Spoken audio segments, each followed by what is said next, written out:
கர்த்தரும் இரட்சகருமாகிய இயேசு கிறிஸ்துவின் நாமத்தினாலே அவருக்கும் வாழ்த்துக்களை தெரிவித்துக் கொள்கிறேன். ஒரு மலர் செடிகள் விற்கும் பண்ணையிலே ஒரு ரோஜா செடி ரூபாய் 25 என்று போர்டு போட்டிருந்தது. அதற்கு கீழே 100 ரூபாய்க்கு 3 ரோஜா செடி என்று போட்டிருந்தது. அந்த போர்டை கண்டவர்கள் எல்லாம் நிறுத்தி, இது என்ன, ஒரு ரோஜா செடி 25 என்றால் 100 ரூபாய்க்கு 4 ரூபாய் கொடுக்க வேண்டும், நீங்கள் 3 கொடுப்பதாக போட்டிருக்கிறீர்களே என்று கேட்டார்கள். ஓ அப்படியா, 100 ரூபாய்க்கு 4 ரோஜா செடி வருகிறதா, சரி அப்படியே எடுத்துக்கொள்ளுங்கள் என்று சொல்லி அவர்களை எடுத்துக்கொள்ள சொன்னார்.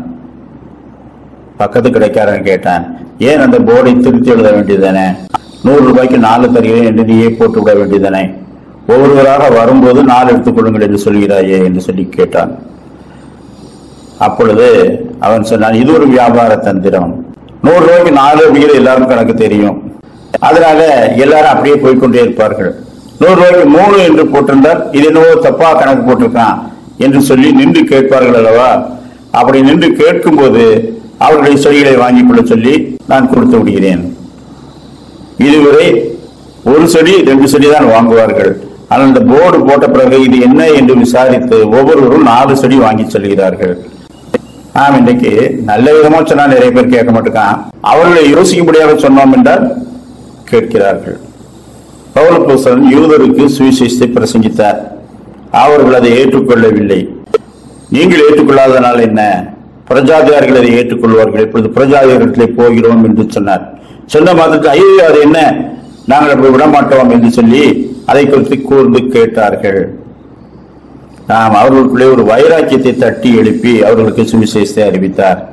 அப்படியானால் இன்றைக்கு கர்த்தர் நமக்கு கொடுத்த நல்ல கிருபைகளை நாம் பற்றிக்கொள்ளாவிட்டால் ஆண்டவர் மற்றவர்களுக்கு அதை கொடுத்து விடுவார் என்ற பயத்தை நமக்குள்ளே தருகின்றார். அப்பொழுது நாம் பற்றிக்கொள்வோம். அப்போஸ்தலர் 13:46 அப்பொழுது பவுலும் பர்னபாவும் தைரியம் கொண்டு அவர்களை நோக்கி, முதலாவது உங்களுக்கே தேவ வசனத்தை சொல்ல வேண்டியதாக இருந்தது, நீங்களோ அதை தள்ளி உங்களை நித்திய ஜீவனுக்கு அபாத்திரராக தீர்த்துக் கொள்கிறபடியால் இதோ நாங்கள் புறஜாதியர்களுக்கு போகிறோம்.